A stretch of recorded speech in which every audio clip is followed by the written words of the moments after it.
ibadah doa dan puasa kita pada hari ini. Semua merasakan ada penyertaan Tuhan di sepanjang minggu ini, amin. Ya, baik, sebelum kita memulai masuk dalam pujian penyembahan kita, mari terlebih dahulu kita dengarkan tiupan shofar, sikap kita dalam posisi berdoa.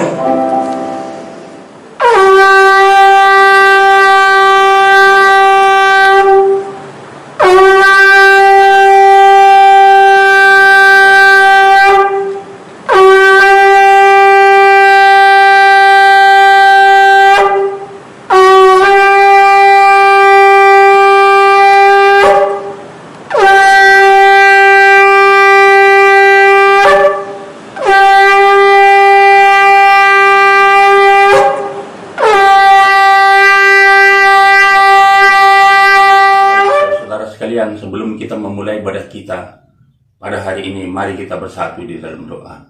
Bapa kami yang di sorga, Bapa kami yang penuh kasih, kami bersyukur kepadamu Bapa, karena kami masih bisa melakukan ibadah ini seturut dengan kehendak Bapa Surgawi. Bapa, tutup bungkus kami dengan kuasa darah Yesus, agar di dalam ibadah ini semua bisa berjalan dengan baik seturut dengan kehendak Bapa Surgawi. Bapa, teman-teman kami yang belum bergabung bersama kami, ingatkan mereka untuk bisa kami bergabung bersama untuk melakukan ibadah ini seturut dengan kehendak-Mu. Terima kasih Bapa, di dalam nama Yesus kami berdoa dan bersyukur. Amin. Mari kami undang bisa bagi semua berdiri. Kita percaya bahwa kita memiliki pengharapan hanya di dalam Yesus saja. Amin. Dengan semangat kita menaikkan pujian ini bagi Tuhan.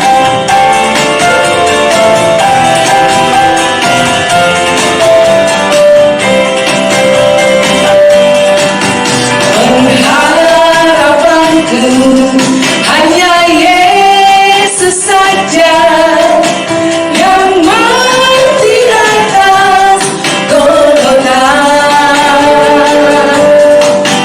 Dia gembala jiwaku yang sungguh. Yesus, Dia harapanku. Yesus harapan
Haleluya. Terpuji Allah kita yang dahsyat. Mari kembali kita mau kepada hati kita untuk masuk meninggal lagi dalam hadirat Tuhan.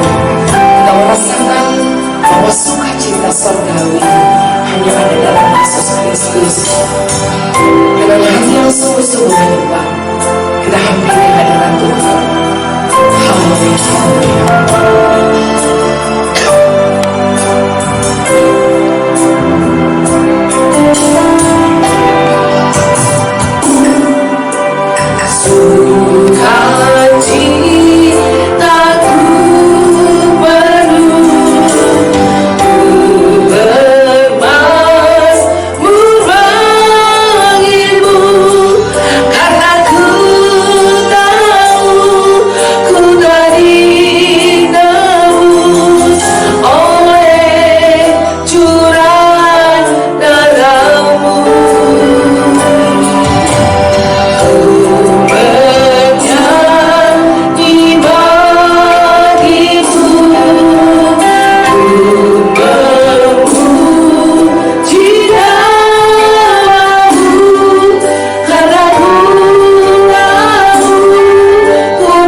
Kami sudah memuji menyembah-Mu ya Tuhan. Kami sudah membangun tahta-Mu di rumah kami masing-masing, bahkan di dalam setiap hati kami. Dan kami percaya Engkau Allah yang berkata di atas pujian penyembah umat-Mu. Saat ini juga Tuhan, dengan iman kami mau katakan, ketika hati kami tertuju kepada-Mu, yang sakit sudah disembuhkan di dalam nama Yesus, yang terikat dibebaskan dalam nama Yesus, yang miskin diperkaya dalam nama Yesus, bahkan yang luka batin Engkau membalut dengan cinta kasih-Mu, yang kaya menjadi saluran berkat di dalam nama Yesus, bahkan yang bimbang diteguhkan di dalam nama Yesus. Terima kasih Bapa Sorgawi, segala puji hormat kemuliaan kami kembalikan kepada-Mu, karena kami datang hanya di dalam satu nama yang indah dan berkuasa, Yesus Kristus, Tuhan dan Juru Selamat kami yang hidup. Kami berdoa dan bersyukur. Haleluya. Mari semua kita yang diberkati Tuhan bersama saya, kita katakan amin. Kita beri kemuliaan bagi Tuhan. Mari kita bersatu di dalam doa. Segala puji, hormat, kemuliaan kami panjatkan hanya kepada-Mu Tuhan kami, yang Maha Agung, yang Maha Pengasih bagi kami. Kami Bapa sudah memuji, memuliakan nama-Mu di ibadah puasa kami Tuhan. Bapa, di mana Tuhan kami mau menaikkan doa syafaat kami, suci kuduskan kami Tuhan, sehingga kami layak meminta dan bermohon kepada-Mu. Kami mau berdoa Tuhan, buat TNI Polri menjaga keamanan yang berada di bangsa kami Tuhan, di mana Tuhan Engkau yang memberikan hikmat bagi TNI Polri kami Tuhan, sehingga keamanan dapat terjaga dengan baik Tuhan, sehingga Bapa mempersiapkan di mana menjelang lebaran ini Tuhan, sehingga juga Bapa saudara-saudara kami yang mudik Tuhan, Engkau yang menyertai mereka, tidak ada kecelakaan, mara bahaya, malapetaka, maut Tuhan, sehingga roh keselamatan ada pada saudara-saudara kami yang mudik. Terima kasih Tuhan, terima kasih Bapa. Kami juga berdoa Tuhan, kejahatan-kejahatan yang berada di bangsa kami, perjudian, begitu juga Bapa, narkoba, mabuk-mabukan Tuhan, begal Bapa, pertikaian, perseteruan Tuhan, pencurian, begitu juga Tuhan, korupsi Bapa. Biarlah Engkau yang menurunkan hujan pertobatan buat bangsa kami Tuhan. Engkau yang melawat kami semuanya Bapa, sehingga oleh zaman Roh Kudus-Mu Tuhan, kami berbalik Bapa dari jalan kami yang jahat Bapa, sehingga kami memuji memuliakan nama-Mu dalam kehidupan kami Tuhan. Lawat kami semuanya Bapa, sehingga kejahatan-kejahatan tidak ada lagi di bangsa kami ini. Kami juga berdoa kepada-Mu ya Tuhan, buat generasi pejuang penerus kami, anak-anak kami, mahasiswa Tuhan, semuanya anak-anak sekolah kami semuanya Tuhan. Biarlah Engkau yang menjamah mereka Tuhan, dimanapun saat berada ya Tuhan, sehingga anak-anak kami, generasi kami Tuhan, Engkau yang menjauhkan dari narkoba, seks bebas Bapa, begal Bapa, oleh tuntunan Roh Kudus-Mu Tuhan, sehingga anak-anak kami menjadi pejuang penerus buat bangsa kami, terlebih-lebih gereja Tuhan. Terima kasih Bapa, kami percaya Tuhan, lawatan-Mu atas anak kami. Kami tidak mampu untuk menjaga anak-anak kami Tuhan, para orang tua, tapi oleh tuntunan-Mu ya Tuhan, sehingga anak-anak kami memiliki roh takut akan Tuhan. Anak-anak kami luar biasa Tuhan, oleh kasih karunia Tuhan menemani kehidupan anak-anak muda generasi kami.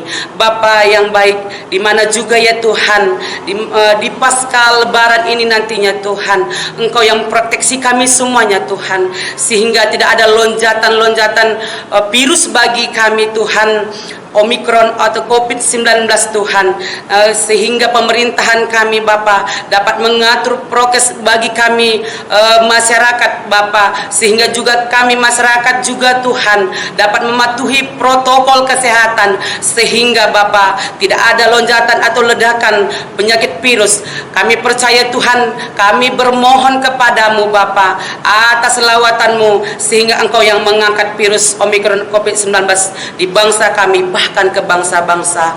Inilah doa permohonan kami Tuhan. Kami percaya Engkau yang menyendingkan telingamu bagi kami, karena kami datang di dalam satu nama yang begitu indah dan berkuasa, Yesus Tuhan dan Juru Selamat kami yang hidup. Haleluya, amin. Salam saudaraku yang dikasihi oleh Tuhan Yesus Kristus. Dari Yayasan Sola Gracia Medan, kita akan mengadakan ibadah bersama secara online. Tuhan tidak tergantung kepada ruang, gerak, dan waktu. Tuhan hadir di mana-mana karena Dia adalah Roh yang kita sembah. Namun sebelumnya mari kita bersatu di dalam doa. Mari kita berdoa. Bapa di dalam sorga, betapa dalam, betapa luasnya, betapa tingginya, betapa besarnya kasih setiamu atas hidup kami yang tidak pernah habis-habisnya, selalu mengalir bagi kami. Di masa pandemi sekalipun, kami tetap dipelihara, dihantar, bahkan didampingi dengan kuasa, kekuatan Roh Kudus, sehingga kami mampu mengatakan segala perkara dapat kami tanggung di dalam Yesus yang memberikan kekuatan kepada kami. Kami kembali bertemu Tuhan, biarlah firman-Mu menjadi kekuatan baru, menjadi pondasi yang sangat kuat. Berbicaralah kepada kami ya Tuhan, pakai hamba-Mu untuk menyampaikan firman-Mu. Di dalam nama Tuhan Yesus kami datang, kami mengucap syukur. Amin. Saudaraku yang dikasihi oleh Tuhan Yesus Kristus, 7 karakter Daud yang perlu sekali kita teladani. Mari kita membaca firman Tuhan di dalam Mazmur 119 mulai dari ayat 161 sampai ayat 168. Demikian firman Tuhan. Pembesar-pembesar mengejar aku tanpa alasan, tetapi hanya terhadap firman-Mu hatiku gemetar. Aku gembira atas janji-Mu seperti orang yang mendapat banyak jarahan. Aku benci dan merasa jijik terhadap dusta, tetapi Taurat-Mu kucintai. 7 kali dalam sehari aku memuji-muji Engkau, karena hukum-hukum-Mu yang adil. Besarlah ketentraman pada orang-orang yang mencintai Taurat-Mu. Tidak ada batu sandungan bagi mereka. Aku menantikan keselamatan daripada-Mu ya Tuhan, dan aku melakukan perintah-perintah-Mu. Aku berpegang pada peringatan-peringatan-Mu dan aku amat mencintainya. Ayat 168, aku berpegang pada titah-titah-Mu dan peringatan-peringatan-Mu, sebab seluruh hidupku terbuka di hadapan-Mu. Saudara yang dikasihi Tuhan, Daud yang sangat terkenal dengan doanya, dengan mazmurnya, yang disebut juga dia King of David. Dan Raja Daud ini berhasil membuat panji, bahkan bendera sampai sekarang di Israel yang disebut juga adalah bintang Daud.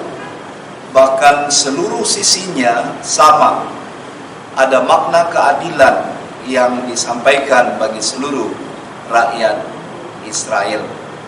Saudara, Daud sangat dihormati di Israel, bahkan sampai hari ini mereka terus datang ke kuburan Daud karena mereka ingin belajar bagaimana mazmur yang diciptakannya, bagaimana jiwanya tetap menantikan Tuhan.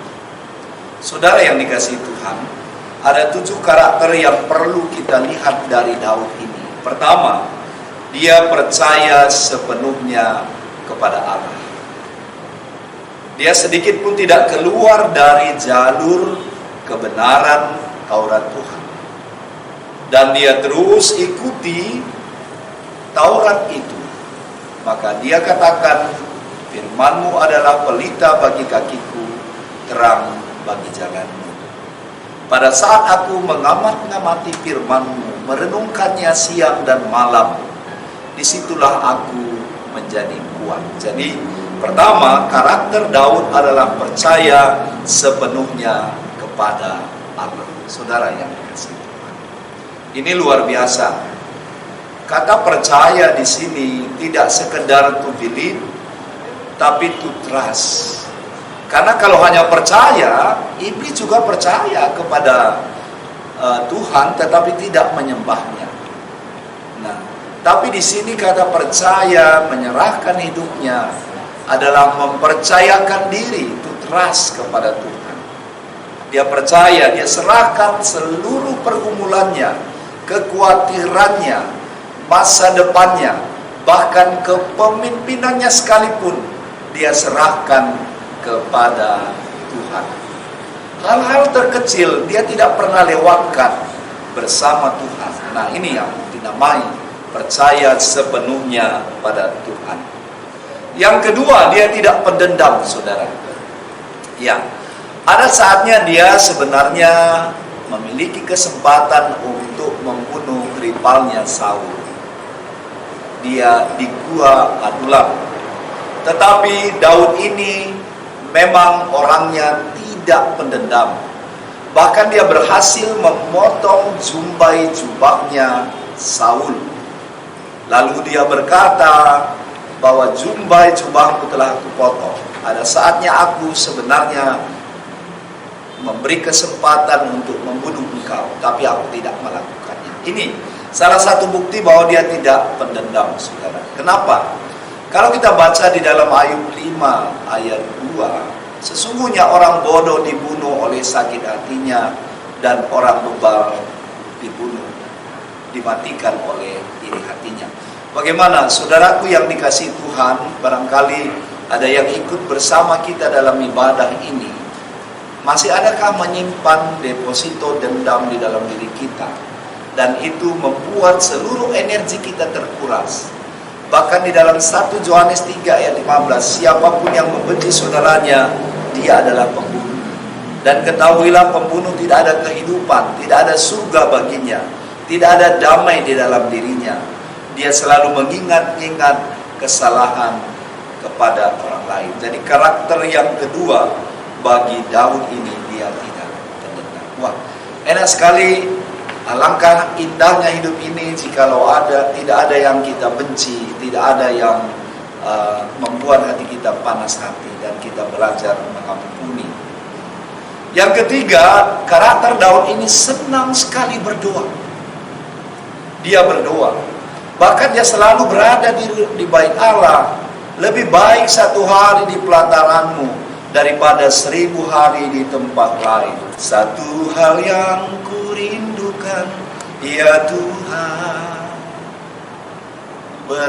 selalu berada di dekatmu. Dia selalu bernyanyi, dia selalu memuji Tuhan, dia berada di bait Allah, dia senang sekali berdoa. Wah, ini luar biasa. Doa membuat dia kuat, doa membuat dia luar biasa di dalam hidupnya. Lalu yang keempat, dia berpikir dengan positif. Berpikir dengan positif, berpikir dengan rasional. Bahkan hal-hal negatif yang dituduhkan teman-temannya, orang lain kepadanya, dia tidak respon dengan negatif, karena itu hasilnya menghancurkan. Tapi hal-hal negatif yang dituduhkan orang lain kepadanya, dia respon dengan positif, maka hasilnya menjadi pemimpin luar biasa baik. Saya mau ingatkan bahwa hal-hal negatif yang dituduhkan kepada kita, jangan respon dengan negatif. Ya, saya pernah dituduh negatif. Ya, awal sekali saya berkhotbah, saya diundang ke salah satu SMA negeri di dalam perayaan Natal. Dan ketika panitia mengundang saya dan selesailah ibadah Natal sekitar tahun 83. Lalu panitia berkata, wah, menyesal saya mengundang Bapak. Tidak sesuai dengan ekspektasi yang kami harapkan. Tidak enak khotbahnya. Dan body language-nya itu, bahasa tubuhnya, lalu intonasinya itu sangat-sangat tidak mengenakan. Tapi itu saya terima. Saya tidak berpikir dengan negatif. Saya respon dengan positif. Saya belajar lagi. Dan akhirnya saya berterima kasih kepada orang yang menyakiti hati saya. Karena dengan itu saya naik kelas. Jadi saudara, jangan respon negatif dengan negatif, tapi cobalah respon dengan positif. Kita harus lebih banyak lagi belajar. Kita lebih banyak lagi merenungkan arti perkataan orang lain yang kita anggap itu menyakitkan. Belajar. Dan seringkali hal-hal negatif yang dituduhkan kepada kita bisa dipakai Tuhan untuk lebih luar biasa ketika kita mau memperbaiki diri kita, saudara. Lalu yang kelima, Daud ini memiliki karakter, dia menghormati relasi dengan orang lain. Bahkan dia banyak sekali belajar dari tetangga sebelahnya, belajar dari pemimpin-pemimpin, belajar dari orang lain yang dia anggap rendah sekalipun. Dia mau melakukan hubungan atau relasi yang luar biasa. Ini luar biasa. Lalu yang keenam, dia mendengarkan setiap keluhan rakyat yang dia pimpin. Ya, kata mendengarkan di sini adalah to listening check. Ya. Dia mau mendengarkan, tidak hanya mendengar, tapi ada di sini kata kerjanya mendengarkan, berempati, merasakan pergumulan rakyatnya, dan dia mau melakukan perubahan-perubahan, transformasi. Dia membuat kota menjadi kota kosmopolitan, kota yang luar biasa, sehingga rakyatnya sejahtera, saudara. Ini yang dilakukan. Lalu yang ketujuh, ini sesuai dengan ayat 164 dari Mazmur 119 ayat 164. 7 kali dalam sehari aku memuji-muji Engkau karena hukum-hukum-Mu yang adil. Wah, luar biasa. 7 kali ya sehari dia bersyukur. Kalau ditanya berapa kali kita bersyukur satu hari, saudara? Daud ini 7 kali. Kata 7 ini dalam orang Israel adalah genap. Genap di dalam Tuhan, bukan ganjil. Dia genapi ya najarnya di hadapan Tuhan. Ada kuasa di balik bersyukur. Ini yang dialami oleh Daud ya. Mengucap syukur adalah kehendak Allah. Dia tahu itu, mengucap syukur adalah kehendak Allah ya. Lalu mengucap syukur adalah kunci kebahagiaan. Kunci kebahagiaan. Saudara, kebahagiaan kita tidak tergantung kepada uang yang kita miliki, harta yang kita miliki, deposito yang cukup untuk 15 keturunan. Tidak. Ada seorang yang sangat terkenal bernama Adolf Merkle. Ya, dia menabrakkan dirinya di kereta api sehingga dia tergilas dan tubuhnya hancur. Ya, padahal dia sudah tenar sekali, tapi di kantong celananya ada satu tulisan, hidupku tidak bahagia. Berarti ketenaran tidak menjamin seseorang itu berbahagia dalam hidupnya. Tidak, saudara. Kekayaan tidak.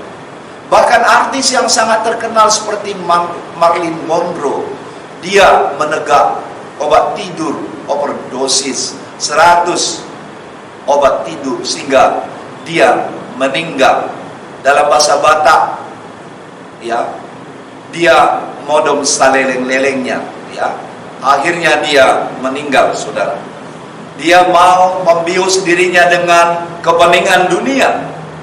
Lalu yang keempat dari rasa syukur Daud ini, bahwa rupanya bersyukur itu menjadi pribadi yang positif.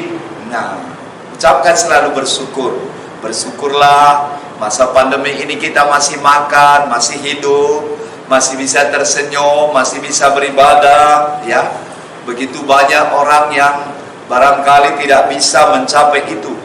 Kita masih bersyukur dalam keadaan seperti ini. Saudara, orang yang bersyukur selalu mengingat, bahkan memperhatikan teman-temannya yang berkekurangan. kekurangan dan mau menjadi berkat, saudara. Ingatlah, selalu ada hal yang bisa kita syukuri dalam hidup ini. Coba hitung berkat-berkat Tuhan, maka kita bersyukur dalam hidup ini. Karena kita tahu segala sesuatunya akan mendatangkan kebaikan bagi orang yang berseru, bagi orang yang bersyukur, bagi orang yang percaya. Di dalam Roma 8 ayat 28, bahwa Tuhan turut bekerja dalam segala sesuatu untuk mendatangkan kebaikan bagi orang yang percaya, bagi orang yang bersyukur, bagi orang yang mengandalkan Tuhan. Dan mengucap syukur itu adalah karakter orang Kristen. Jikalau ada orang Kristen tidak mengucap syukur, selalu menuntut, selalu mengeluh, itu dipertanyakan imannya, saudara. Nah, mengucap syukur, dalam keadaan apapun bersyukur. Bahkan dikatakan orang terkaya di dunia adalah orang yang mensyukuri hidupnya. Mulai bersyukur, maka keadaan hidupmu menjadi berubah, saudara. Marilah, dikatakan di dalam Filipi 4 ayat 6, jangan hendaknya kamu khawatir tentang apapun juga, tapi nyatakan di dalam doa dan ucapan syukur. Ya. Jadi saudara, mari tetap kita bersyukur, mari tetap kita pakai karakter apa yang dilakukan oleh Daud ini, bahwa 7 kali dalam sehari aku memuji-muji Engkau karena hukum-hukum-Mu yang adil. Terima kasih, Tuhan memberkati kita, mulai terus memakai karakter Daud ini sebagai syukur kita kepada Tuhan. Mari kita bersatu di dalam doa. Terima kasih Bapa Surgawi, firman-Mu telah mengajarkan kami tentang 7 karakter yang dimiliki oleh Daud. Dan karakter itu selalu membangun pribadi, membangun orang lain, dan itu akan memuliakan nama Tuhan. Pakai kami supaya karakter kami juga menjadi pribadi yang bersyukur, pribadi yang selalu berserah kepadamu. Berkati kami Tuhan, pakai situasi hidup kami, dan kami percaya kami tidak pernah menyerah dalam keadaan apapun juga, dimanapun, dalam situasi apapun. Kami percaya bahwa Tuhan tidak pernah kehilangan cara untuk menolong kami. Urapi dan teguhkan kami Tuhan. Biarlah firman-Mu terus menjadi fondasi yang kuat dalam hidup kami. Di dalam nama Tuhan Yesus kami datang, kami mengucap syukur. Amin.